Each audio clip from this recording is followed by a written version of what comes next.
we had a meeting 2 weeks ago where we brought a draft from Wessler Engineering to the group to look at the feasibility study of a water line that was supplied by the Paulding Reservoir to the villages of Payne and Antwerp and everything that counted in between. From that, today, they're back here again just to hear any feedback from the communities about something that you disagreed with, that you thought needed to be researched further or needed to be changed in that packet. So that's one of the reasons they're here today, to learn about that. On the other side, we are all here today to hear about 2 water districts that have regionalization, that we want to just hear how they were developed, how they are running today, and some thoughts on that, just to give everyone in the general public again some idea of this can work and how does it work, and where are we at in the steps of looking forward if we all agree this is a working project. I know that Payne is also looking at doing some more studies in their own facility, and I know that Antwerp has already done this in the past, and I think that's a good idea to keep all these running parallel, and so that everybody understands and knows the ins and outs of what is and what isn't good.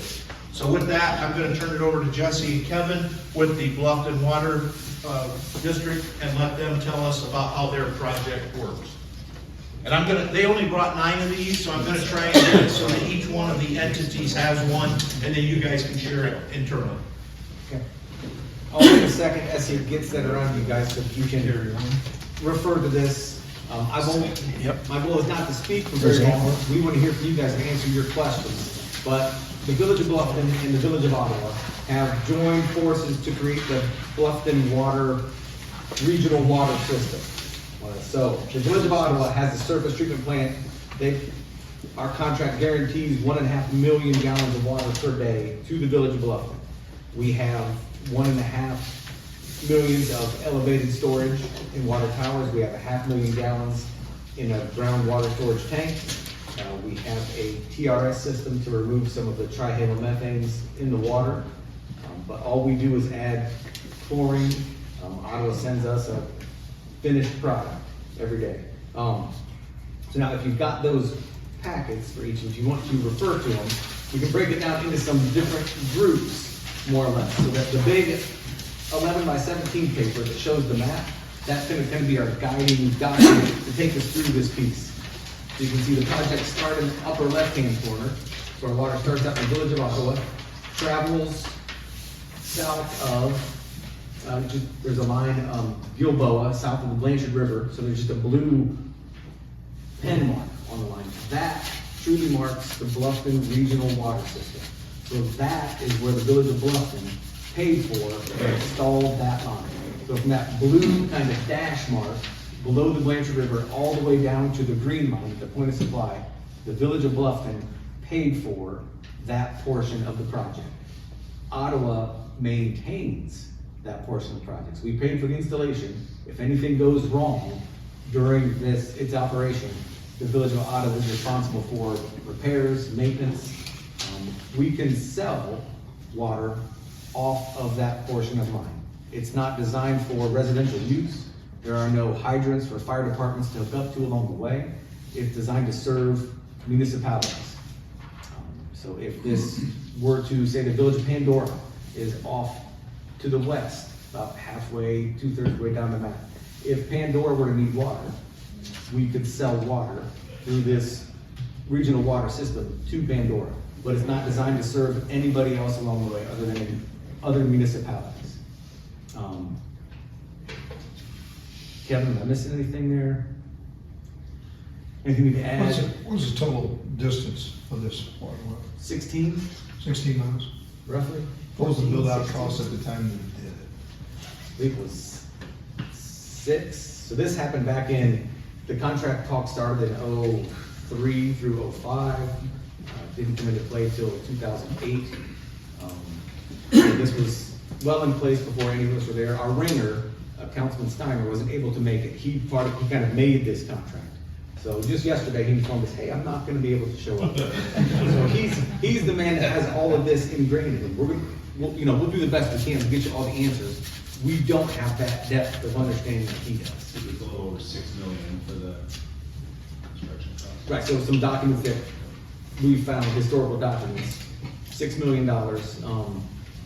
The first paper in that packet below the map, that's kind of the tap-in fees. If somebody wants to tap into that line, that is what's spelled out in this, well, I guess the first stapled document is the actual purchase agreement or the contract between Ottawa and Bluffton. But then there's a sample of what a tap-in fee would be in that regional water system between Ottawa and Bluffton. And that's spelled out in section or article 2 on the contract. And then we'll move on beyond that line to the point of supply. That is where the Village of Bluffton installed a master meter. We've now entered the Bluffton distribution area. That is the third drawing that kind of says, hey, Bluffton, you can sell water to anyone in this outlying region without going back and adjusting the contract. Without coming back and talking to the joint advisory board to make any adjustments. So once it's the point of supply, there's our master meter, and that's what Ottawa reads every month and sends us a bill. And they bill us for that amount of water. The joint advisory board, as I had mentioned, is kind of the governing body that Ottawa also sells water to Landorf, and what's the little place up north, Miller City, and the Village of Bluffton. So they also disperse water in other directions. I think that's about all we need to talk about there. Then we get into how we get billed. How do we figure out what we pay? It's outlined in the contract, and there are two documents that are attached, Exhibit C, and then I think this might be Exhibit B. There's no title to the actual spreadsheet, but it's an Excel document that Ottawa presents to us every year as we meet and negotiate our water rates. So on Exhibit C, you can see that it's spelled out, depending how much water we use, determines our percentage of, what we pay for non-water supply related costs. So you're on an annual contract instead of like a long term? The contract itself is for 50 years. Okay. The water rates are negotiated Gotcha. every year. So there's probably multiple ways that you could figure out what that charge should be. Whether you just set a bulk, like Ottawa could just set a rate for us and say, all right, here's how much it's gonna cost per gallon, and base that off of their cost. We've done a little bit more of a sharing as it's almost set up a little bit like joint ownership of the overall system, where we are paying our share of what we use for their water. And so that's where these rates come in, based on how much water we are using from them on a daily basis. Determines then if we're paying 6, 10, 12.5% for various components of their cost. And then that's all based on how much water we are using as a percent for the whole year. Which is kind of shown on that page with the yellow stripes at the top. So we're currently using 38% of the water that Ottawa produces is going to Bluffton. You said Ottawa was also doing other towns as well. I mean, are they next to the river or something? Is that how they're getting their supply? Okay. So it'd be similar to the Flat Rock. I mean, not the volume, but Right. They have the source water that we all needed. Bluffton is by the Riley Creek. That's not a good source water to treat surface water. The wells we had were very deep. We have historical quarries have been in the area that have pushed the water table quite a ways down. It just wasn't feasible for Bluffton 17, 18 years ago when they were doing this feasibility study to do it on our own. Sure, we could have, but it would have cost us a lot of money all the way around. Ottawa had the Blanchard River, had a reservoir. They had just lost Phillips Manufacturing, who kind of demanded what we needed. So they were set up to provide all this water and had nowhere to send it.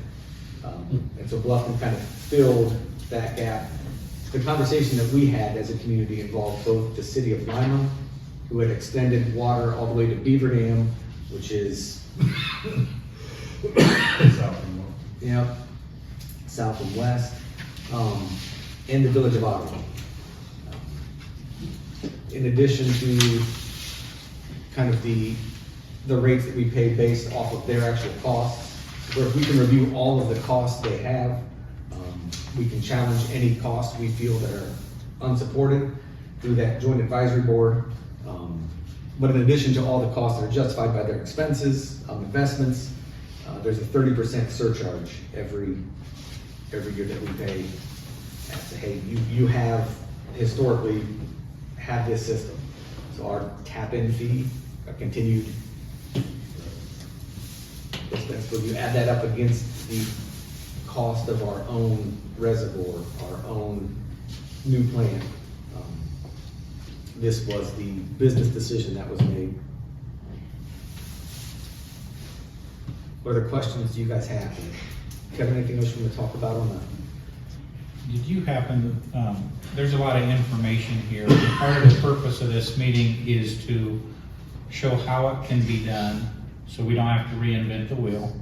And part of it, there's too much to digest here today. Do you have contact information that somebody can reach out, whether we go through Tim or through whomever, for additional questions later? And part of this is just to show what they did, and my first question is, what would you do different? Tim has our contact information, so Tim can share that with everybody who's here. But doing different,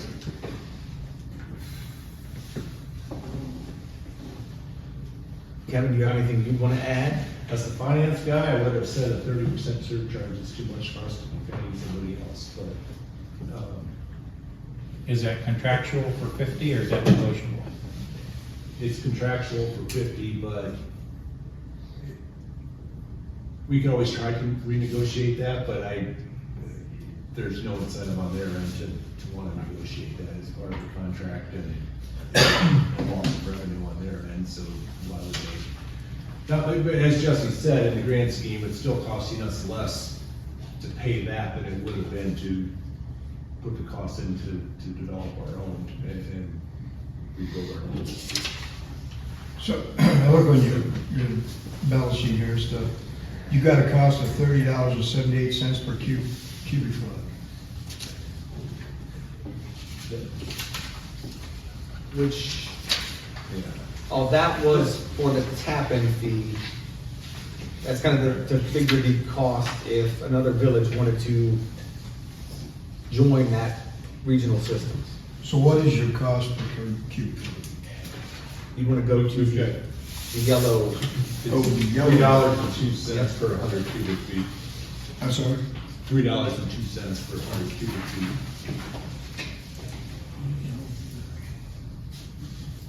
And that's for 23, what was it when you guys initially hooked into 100 cubic feet. 117. 117?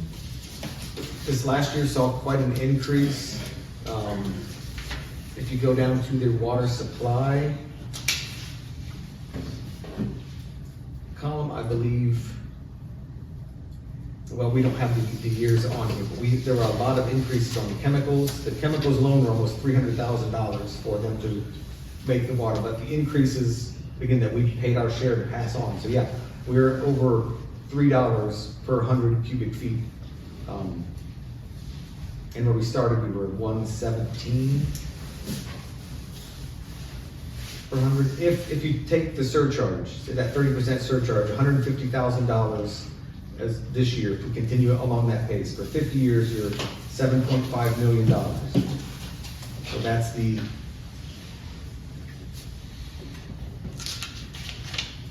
figure of what that surcharge will cost over the life of this contract. So you guys didn't assess any taxes or anything like that to pay for the line to be brought into Bluffton? You guys put it in the rates? Is that how you guys? Borrowed the money. We have a 1/4%. 1/4%. For, we transferred that from town hall and pool. Yes. So you, So we have a 1% base income tax rate, and then the 1/4%, and we had some other projects, the town hall renovation, and the village pool, and some other things that had an extra 1/4%. When those kind of went off, when that was ending, this was coming on, and so when it went to the voters' renewal, it was, when I say renewal, it was to continue a 1/4%, just switch the purpose to what actually the percent was for. That made it was paying the debt service on this project. What is the size of diameter? Like 16? 16 inches? Have you ever had any history of breakdowns anywhere in the system? In the line between Ottawa and Bluffton? Yes. A couple years ago, I think they did find there was one leak, where I think the rubber gasket was kinked when it was installed, but that's the only one in recent memory. Probably new enough if it was an 08 that you don't have any issues for a while, I would imagine. Yeah, hope not. I think you had somebody drill through it once too. Oh, yeah, it's true. Directional drilling. Yes. That's probably quite the surprise, That's the equipment. Do you have to, do you have to have a certified man water certification employee? On our end, yes, we're a class 1. So we have a water operator, still operates the plant. All we do is add chlorine. We add chlorine when So needed. if you didn't have to add chlorine, would you have to have them?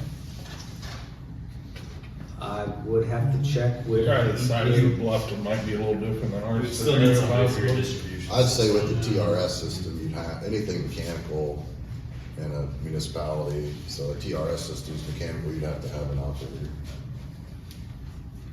Do you have stations set up periodically? I mean, you got a stretch there. If you have a break, I mean, it could be a long time before somebody can get to it. Can you shut it off at different intervals so it doesn't really make more of a, you know what I'm saying? Isolate the system. Yes, yes. Can you? I'm not certain on those construction. I know there's valves along the way, but I don't know how.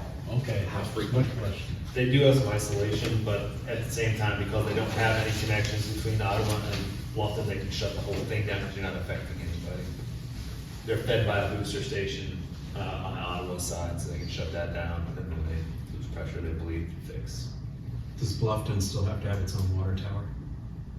We have 2. So you still have to have those in Those addition were to- installed well before this project was ever, Yeah, so we have a 1.5 million gallons in the air. and they're still used. Yep. Okay. You still have to have them in order to pressurize your system. Mhm. That runs an awful lot of pumps. Right, so we have a couple days water usage at least at all times. So if something catastrophic were to happen and we were down for days, that's kind of our contingency. You ever ran into that, where Ottawa couldn't supply Bluffton? No? They've shut down the line periodically. Right now, they're going through some major renovation of the treatment plant.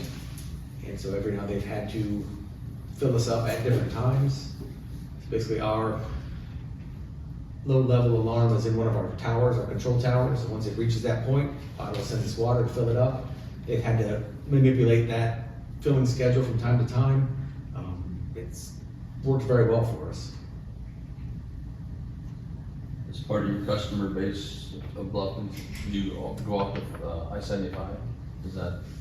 Corporation Limits extends to the east side of exit 142, which is the McDonald's, Taco Bell, that exit. Fireworks, don't forget fireworks. Springfield Fireworks.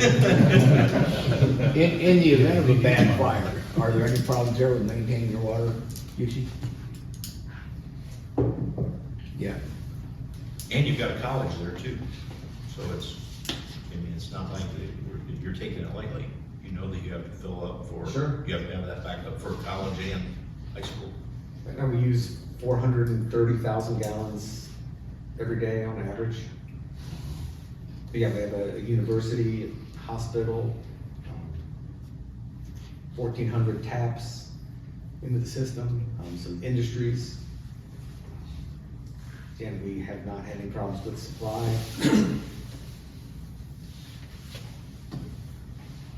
Anything else for this group? I'm not trying to cut you off, I just want to keep it moving. Thank you so much for this presentation. Thanks for taking time to come visit us too. Yeah, sure. Yeah. And again, I do have their contact information, so if anybody has any questions, please reach out and I'll get you that to you.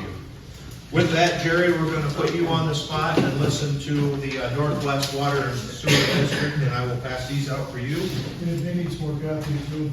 Okay. Thanks for having me. Nice to meet you all, or meet you, I bet.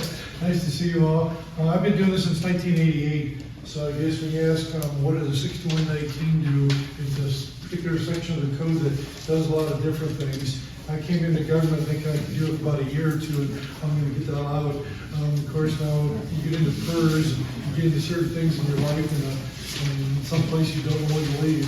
You just don't figure out what to leave yet. I brought a map, not as much to find your way home tonight, or anything particular like that, but it's helpful when, at least when I'm people are talking about going from point A to point B, how do you do that? How many miles can you run a piece of pipe? When do you need a pump station? When do you need these different things? All good information. And what it tells you is it's not an easy business. If you can kind of focus on water and sewer services and what the needs are based on the type of customer, large, small, in between, mom and pop, general need, you kind of conclude pretty quickly as the villages have figured out a long time ago is it's a tough business to run year in, year out, keep it affordable, maintain licensed operators, and do that for a lifetime. They don't make those old city village administrators anymore that can carry the licenses that are required, that can run a village, that's got the skills and is willing to do that for $60,000 a year and on call 24 hours a day. Those guys don't exist much anymore. They retired, they bailed out, they're gone. So I guess one of the things that I should talk about the county in particular, in our case in '88 when I first came, the commissioners, I interviewed for a business manager's job in the sanitary engineer's office. And somehow real quickly the county commissioner said, what do you know about this, or what do you think about that? And my background was in banking. I ran branches and managed employees and made loans. So I got a feeling they were up to something here. The county commissioners wanted out of the business. It was getting to be really political with City of Toledo, Perrysburg, Bowling Green to a point. The townships were fighting with the cities wanted to annex land, townships didn't want to give it up. All those things that happen in the Midwest anyways. So as part of that effort, the sanitary engineer's office of 18 employees, $3 million a year in revenue, 5,000-6,000 customers, got rolled into a 6119. So if you go to your revised code, you get real sleepy, type in ORC 6119, it'll tell you about a section of the code that isn't municipal, isn't township, isn't county, but an old lawyer out of Cincinnati says it's a bastardized piece of law that can try to meld city and county all together and make something of it. So when you read through, you say, oh yeah, the assessment process, that sounds like a ditch cleaning assessment. Oh yeah, that process, that sounds like public bidding requirement that municipalities are required to. There's different things you'll read into that.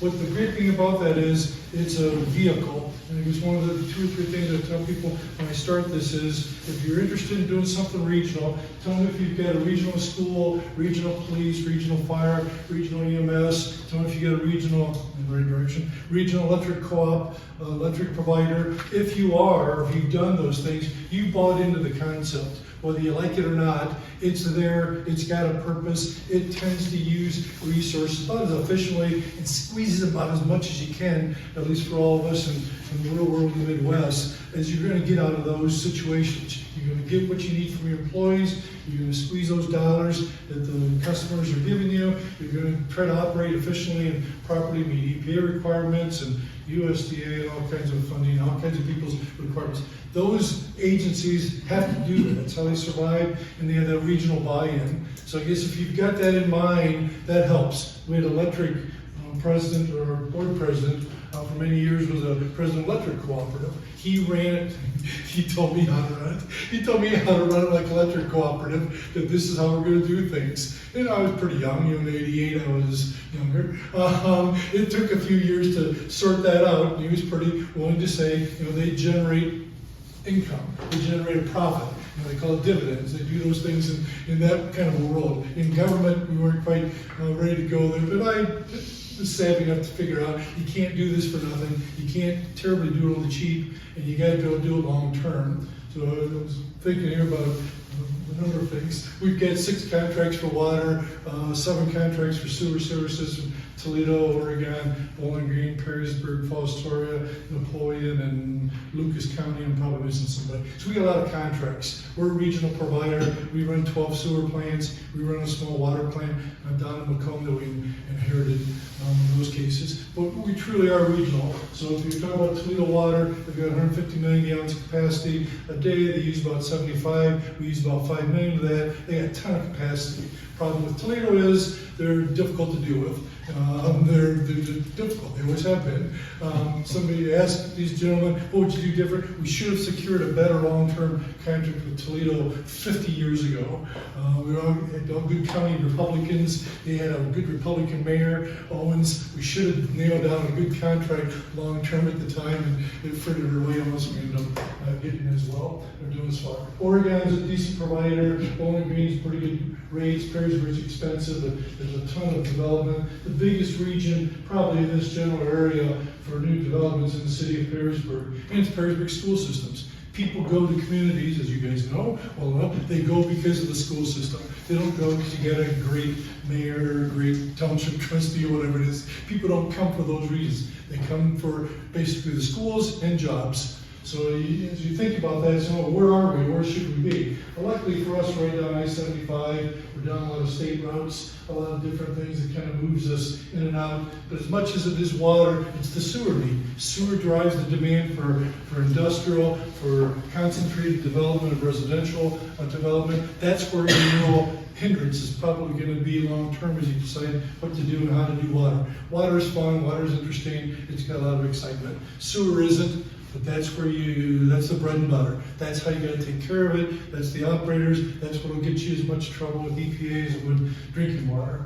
So you can imagine that was our development. We had 19 villages, 19 townships, 5 cities in the Wood County. When we formed it in 92, we actually turned it over in 94. We had 5 municipalities, no cities, 14 of the 19 townships. So it was really driven commissioner-wise and with the townships. So can you imagine what the board was? 3 appointed by the township trustees, 3 appointed by the county commissioners, and 3 by the municipalities. The municipalities barely had utilities. If they had any, they probably had EPA or health department orders to do something, and most of ours was sewer needed in our area. So as it came to pass, we finally got the 19th village with sanitary sewer. Those things that probably EPA loves, the finance folks like to see you concentrate and use your resources as best you can, and they'll give you money, mostly loans, but they'll be around there when you start asking for the grant money. So you can imagine it was a different situation. We had an existing system, we had customers, we had employees, we had a ton of EPA orders to deal with. We had lots of politics. Like I said, the commissioners were fighting with the townships, with the cities over annexation. Toledo wanted to run everything. Every city thought they had their own best idea how to do things in life, and they do for their world. But particularly in rural areas and mid-rural areas, a 6119, like I said, is a good vehicle. It's like any other type of car or truck you choose to do something today. You go pick up a 4x8 sheet of plywood, you take the wife's SUV, it kind of fits. It doesn't really work real well, but you'd rather have a truck. You'd rather have something to do that. So I guess as you think about what you're trying to get accomplished here, What's the type of vehicle, what's the ownership, what's the setup, what's the operation gonna look like? You can fight about everything. I mean, we're all good at fighting about issues that are irrelevant most times. But the two main things is who's gonna control it, who's gonna run it, and who's gonna set the rates. The rates are gonna change. Today, I'll tell you what the rate is. It's based on the surcharge. It's based on inside rate. It's got a wholesale rate. It's got some crazy compilation that somebody understands and agrees with and likes and nobody else does ever since. You know, you need something that is fair to both parties. In the 6119, you tend to have uniform rates. Yes, how many rates we have? Too many. I don't even try to remind. We've got, like most rates, there's a treatment component that probably the city sets. There's an operation and maintenance charge that covers our operations and debt and expenses. So most rates, if you ever look at your gas bill, electric bill, you've got two components. The cost and the transmission. Transmission I'll call over now. So we have multiple rates, they're all different. You'd love to set up 6119 like electric cooperative and say, we're gonna have one rate. All right, that's great. Your customer service people love you, think you're the brightest guy that ever happened, but it probably won't work long term because somebody's always thinking they're gonna get screwed. Somebody thinks it's too high, too low, too much, too low, too bad. The minimum's too high, the minimum's too low. We used to have declining block rates. Now they're increasing block rates. The big customers think they're paying more than their fair share. Everybody else thinks they're not paying enough. So rates alone will drive you nuts in the next 20, 30 years as you're trying to go there. And they're going to change. They have to change. There's no way to provide utilities, as we've all known it most of our lives, at those kinds of rates, and still meet the requirements and do the improvements and maintain employee base to make all that happen. So it's an interesting time. Like I said, we're 3 or 4 million. Today now we're about 20, the board just approved the last one, $27 million operating, about 30 million in capital costs. So every week I write checks about $1 million a week. So I used to tell my dad that. I used to farm with my dad. He said, what the hell do you know about all that? So, well, not much, Dad. You know, you do this for enough years, and you like to think you're paying attention, and you think you know where your money's going. You don't any given day, but you know enough to pay attention and ask. So I guess as you think about if the 6119 district might work for you, think about who you're going to name to that. Under the code, you can name elected officials. Not a great idea, but if you want to do it, it's an option. You want to have people that are committed, that are knowledgeable, that are willing, and they have some experience in operational and regional cooperation. Don't add the hellraiser that thinks he's got the answer to all questions. He's just going to be a pain in the ass. He's not going to help anybody. He's going to deter the focus from the engineering, the accountants, the people who are going to try to keep you straight. You know, they're going to just cause problems. The county, the judge, when we formed the district, Judge Kerfus, Charles Kerfus, if anybody remembers back in those days, so his office was above mine in the courthouse. And I knew him from the bank days, and he invited me up one day. He goes, hey, Jerry, come up here, I want to talk to you. Oh, God, I got other things to do. Talk to a county commissioner, a county judge. He goes, what's the commissioner up to now?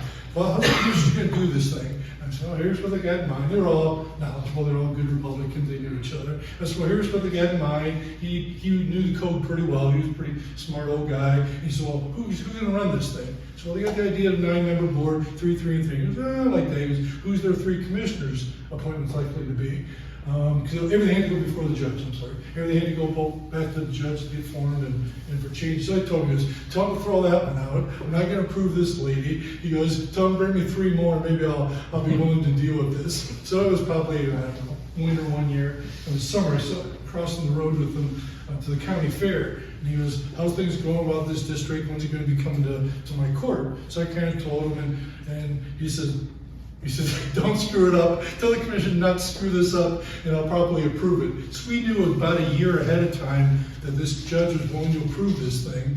And it's funny because as we got closer to that court date, me and the county administrator worked on it for 2 or 3 years, said this thing's dead. We got nothing here. We got a sanitary engineer's office. We're going to change the hat on it. It's going to look like a sanitary engineer's office. It's going to smell like it. It's going to look like it. In the same office, we're wearing the same shirts. There's nothing different. There's no reason for the judge to approve this. So of course, 2 rural county commissioners, the hell with that, we've gone too far. We're not turning back now. And we proceed along with it. And then, like I said, in 92, the judge approved it. It took a year for simple operations, and we rolled out in 94. So now we've got about 20,000 customers. We're in 3 counties.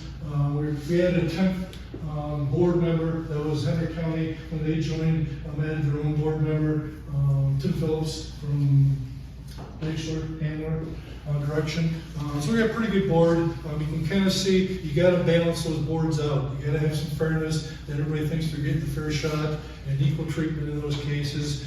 They hire me, I hire everybody else. We've got 75 employees. We have 60 vehicles on the road. We've grown. And I guess that's what you'd like to think 20, 30 years out, whenever you're talking about what you're gonna do. What's this gonna look like, hopefully in your lifetime? What's this gonna look like when we're all not done, but years ahead, and do we meet some of the goals? So I brought the plan of operation. I was gonna give it to Tim there, and what have we done? I think we've done those things fair. Set up uniform rates, fair, efficient operations, reasonable cost to the customers. Depends who the customer is, depends if you go read our Amazon or whoever returns they may not like us that day. But it's an operation that fits the code well, that probably could have been done some other way. You can find cooperative agreements, you can set up rates, you can do those things in some other operational basis. But you got in mind to get something large for some reasons, and Tim would give me talk about some positive reasons and negative.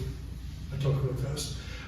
So I brought you some of that, at least to think back on for me anyways, for 30 years. I mentioned the regional idea. If you've gone down that path, you've been part of those organizations, some fly, some die, some you'll never see the light of day, but if you can get your arms around that, that'll give you a fair idea. How might that work for utilities in multiple locations? If you're gonna be one city, you don't need a district. If you're gonna be one village, you probably don't need a district. If you're gonna start to roll out into the townships, and if you want the townships to be supportive and feel like an equal partner, they're gonna want some things out of it. And in fairness to them, they want some input, so you put them the rates, the direction. So that's no different than any other regional setup.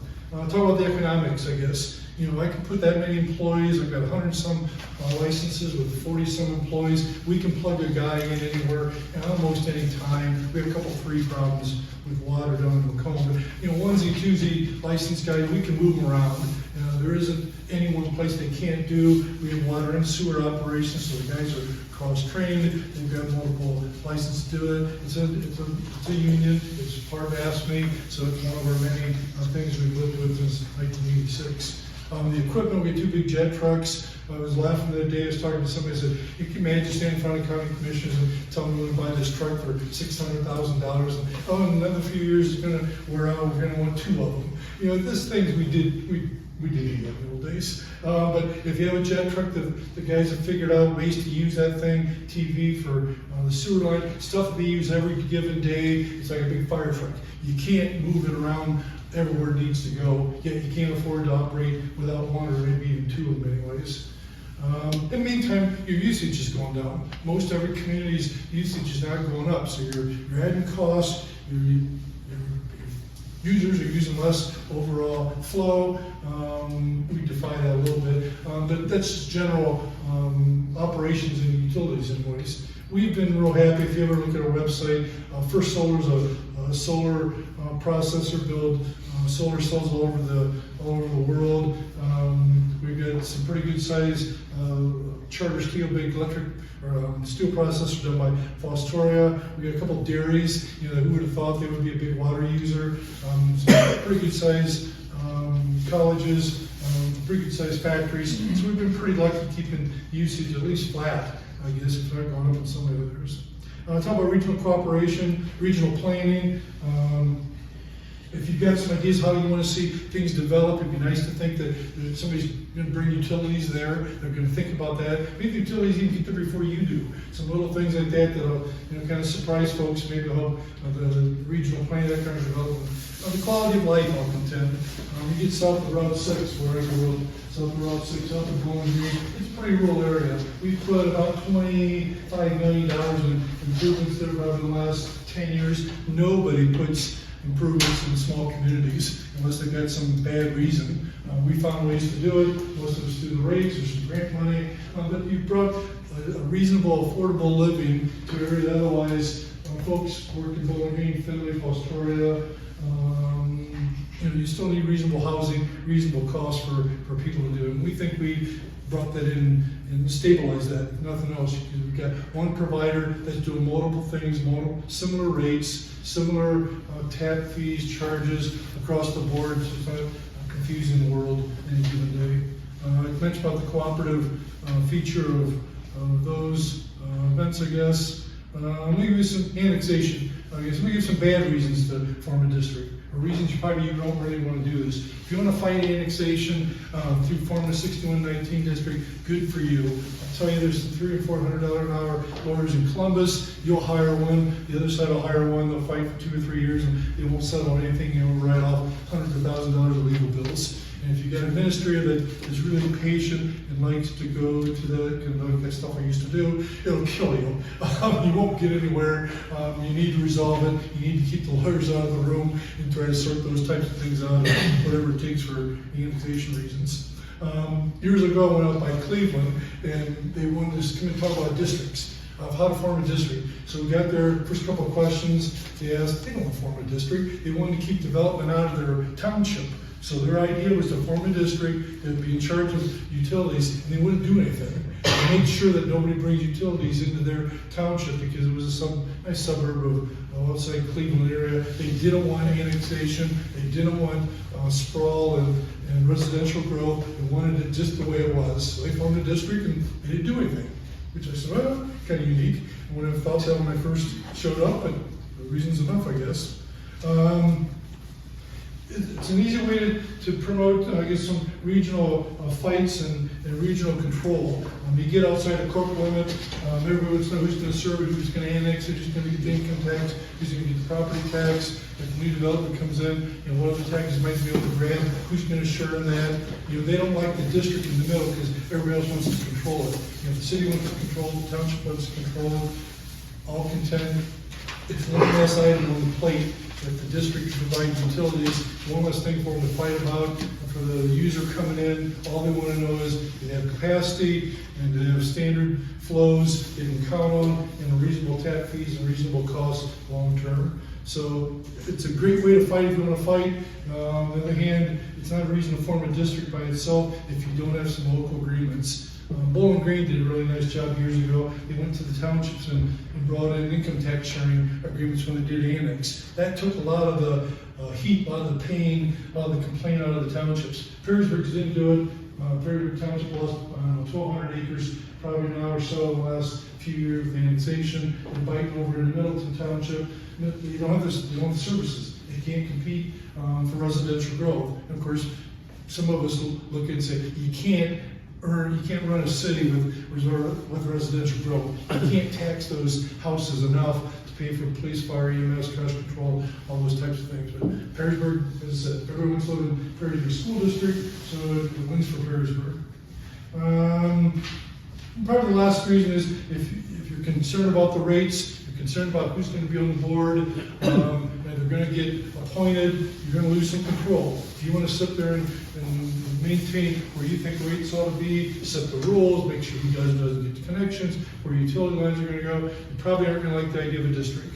They should be set up like that, some freedom, some flexibility, some independence that would be left to those gentlemen, ladies there to make those kinds of decisions long term that's in the best interest of the region. And that's probably a bad reason to form a district. It's a good reason if you want to do it right long term in a growing area. So I always say there's two things: control and rates. Use a 6119 if it fits your purposes, based on what either you're trying to do or you want to do long term with unifying how utilities are brought to a region. But particularly think about control, who's going to run it, and secondly, who and how the rates are going to be set.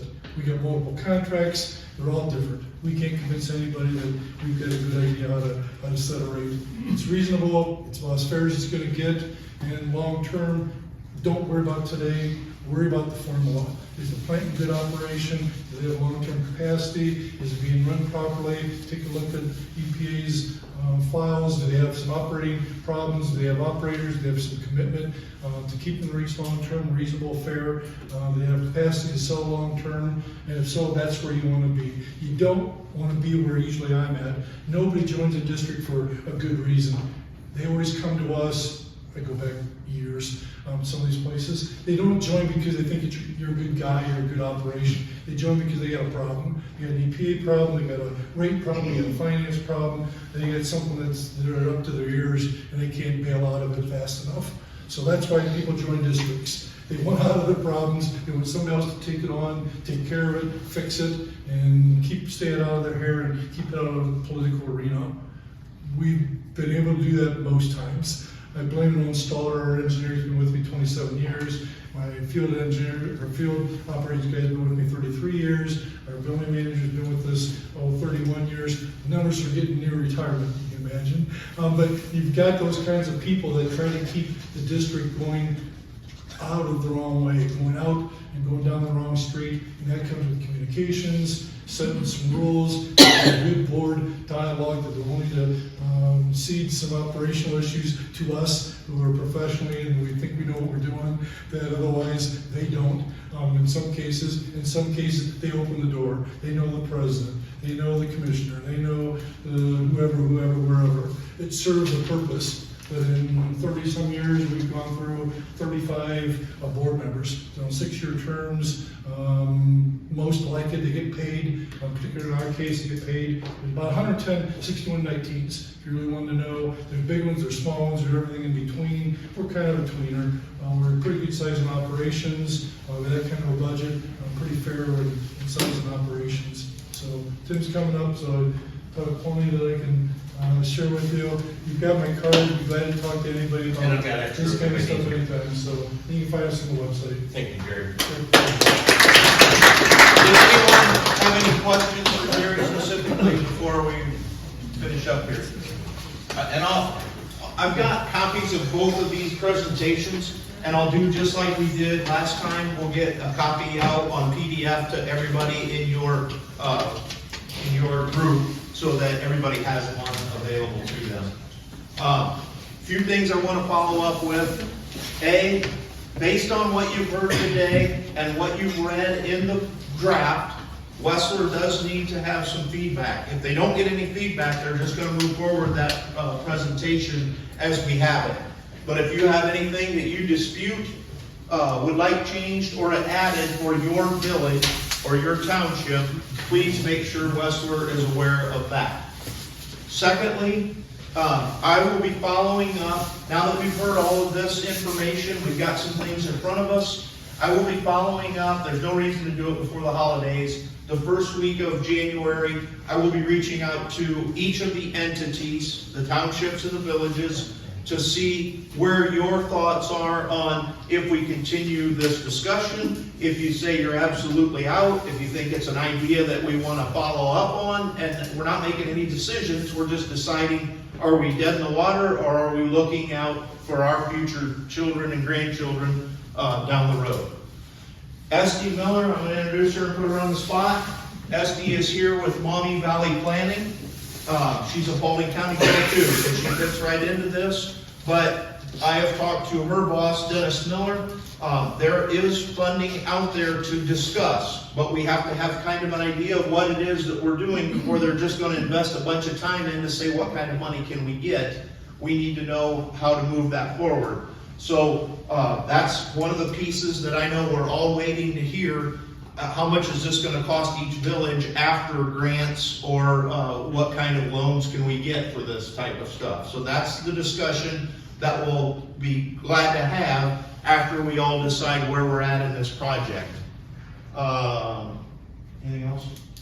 Just the feedback that we've gotten in our office. We're just the facilitator. We want to continue to do that. The feedback we have got, first thing people look at is money. After you explain to them, you've got 3 villages, 3 water plants, and the tending for grant funding, correct me if I'm wrong, is regionalization or working together. So I guess when we look at the county as a whole, if we're going to grow Payne, Antwerp, and Paulding and the places in between, that's why this discussion is going on. We're not here to push it, we're here to facilitate it. We want to see Paulding County grow and Paulding County do well. Part of that is water. Past that, you let Tim know what you want. The reason we brought in the folks today is to show you that it's been done other places. We don't have to reinvent the wheel. We just have to be forward thinking for our kids, grandkids, and what we want to look like in 30 years. And back to Jerry's point, you know, we don't want to wait and kick this thing down the road until finally something has completely failed and the EPA says you're gonna do it their way. We're trying to stay on the forefront of this for all of us involved to get this at our discretion and our setup, not at somebody dictating it to us. Whether that be individually or collectively. One of the things that we're going to have to move this discussion beyond these meetings Okay. is we're going to have a general plan. You Okay. can't go to the state and request money without a general plan. Okay. That's the minimum you have to have. And I think that starts though with the finalized feasibility study, and right now it's just a draft. Once we get that, then we can take to the next step of starting that discussion, Brian, you're right. And I think, like a projected rate structure would be nice to see as well. Just, I mean, before you start pumping a bunch of money into. Yeah, the purpose of this right here, where we're at now, is the feasibility study label. We try to keep the cost to a minimum to determine what's the capital expense going to be, really with the focus on that, to determine if all of you really want, if this is dead at this point, you know, then we can, no need to explore it further. There's a part, as Brian mentioned, taking through the general plan and making the applications and checking the box for the EPA, et cetera, for the funding agencies to follow, you know, USDA, et cetera, to determine what they can actually contribute to the program. Once they identify their contributions, then you can take that back, like you're saying, is to carry that into what is the rate impact. And then how do you distribute that cost? I think, as Jerry's pointed out, there's many ways to look at that, and, you know, what's the most equitable. If, you know, if one community has a greater need than the other, or there's a, you know, people are always worried about subsidization of another community, and, you know, you start looking at yourself as an individual entity versus a collective group, I think is always a consideration. So getting to your point, you know, Brian, is where I think you need to go, because, you know, it's hard to make the decisions. Unlike a car, right? Maybe where you buy a car based on the capital cost, really the rate impacts are really what people are looking at, and what does that look like over time. So, good point. The rumor was out that rural water was in this for 80%, is that right? Any thing you want to bring up for the good of the order? The only statement I would make, both presenters, both Bluffton and looking at the regional water study, it went back to regrets on the contract. And so my question is, if I was Village of Payne or from Paulding, before I could sign up, I would want to know what those terms were, because there's regrets that we're paying a 30% surcharge every year, even though we want to contribute to the infrastructure that Ottawa has, we feel that's too much. And how do we set rates? The county has one joint sewer district, and I guess I feel good about our 40-year contract, that how we negotiate the rate changes. Defiance County has an idea, we have an idea. If we don't come together, then it's arbitration that handles it. But to me, that seems like both of those, that was the regret in the contract. So I almost would want to know those mechanics before I would even be able to sign on. Well, I think that comes back to Brian bringing up about the plan. Well, I agree, but I'm drilling down, because that's, to me, that's, both of them comment that there was the regret. I'll say from our standpoint, or at least from my standpoint for Bluffton, the way that the rates are calculated, I love it. We get to see all the detail and the expenses that Ottawa has, and it's set up based on a percentage of how much water Bluffton is using as a system, as Ottawa's whole system. And so I think it's really fair between us and Glandorf and the manufacturing places that Ottawa is providing water to, because it's all based off of Ottawa's actual cost to produce the water. 30% surcharge, that's our offset for not having our own plant, and this being a way to, I guess. Well, paying your fair share of whatever the infrastructure and the repairs and everything that need to happen. But I understand that there's a regret contractually for 50 years, am I right? or 40-year contract, whatever you said. On the surcharge piece. Right. Yes. Exactly. Long The rest of the calculation, Maybe. No, that's a good point, Mike. I mean, in addition to the fee structure, is also the organizational structure, basically, which is the second piece that needs to be figured out. This is just, yes, it's feasible and it's potentially this much cost, and, you know, and I know the $30 million, you know, number scares people and higher, but at this level of planning, that's where we start.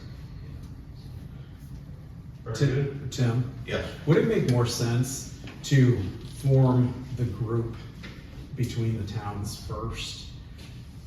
Then, you know, apply for the grants and then have, instead of like people from Antwerp who really don't know a lot about water, and maybe the people from Payne who really may or may not know a lot about water, and same with, have us form it as a central corporation first. Then they can decide, because they'll have all the information, whether or not it makes more sense to run lines or build new plants at each one, but have one group run all three, because none of the towns are probably really that good at running water or, you know, other stuff themselves, but set up a group that is, maybe that should be done first. Well, I think that'll come out of the feedback that I follow up on the first week of January to see what people, are they still interested? Was there anything that changed back to the feasibility study? And if not, are you still interested in carrying on the discussion? And then we are gonna have to narrow down into that. I mean, it's great for my job. If you decide we're gonna go forward, I'll be there to support it. If you all say this is crazy, don't ever bring it up again, I go to the next project. It's easy. The next crazy every day. But yeah, that's where we gotta get to, Bryce. Yeah, because I mean, that does seem to me like maybe forming a central county water system, maybe not the mechanical part, but the expert part. Yep. That's why you're all here, you're all experts. I know on the township side of the fire, I mean, I know we would like some hydrants in the township, Yep. if at all possible. I mean, at the very minimum, at the 49-111 location, but I think all the townships would benefit from having a couple at least, you know? And that's why you're here for the discussion. I mean, that's those things we're gonna wanna hear. And, you know, our township also represents the fire departments in both these villages, you know, so. Very good. Randy, did you have something? Yeah, I think something was mentioned about the EPA, and I know when Paulding put their water plant in, and we went round and around about the money and everything, and tremendous amount of money. And I was the one to hold my hand up, and I said, well, you know what? Let the little town of Paulding be the first one to tell the EPA to go take a hike. And I was told that if you want to do that, the EPA will come in and take over, and they'll do what they want to. What are the chances of the EPA coming in to Antwerp or Payne and be in the same situation? Well, that's what we're trying to stand that up right I there. know, The I'm chance just is saying. possible. Well, nobody's in violation. No, nobody's in violation today. And the last thing the EPA wants to do is come in and take over your water plant. Yeah. Because they do, and I had the same conversation in 2008, and I got a call from the Attorney General explaining to me the process that we would go through. So, but I mean, they don't want to meddle in your business. And quite frankly, if we could get a findings and orders or something, it would probably help us on the funding side. Because it would show need. Were you volunteering here for anything? Get a findings and orders? Stick at Payne. Well, thank you all for taking the time to come here today and take time out of your schedule to listen to this. And we will continue the process. Merry Christmas to you all.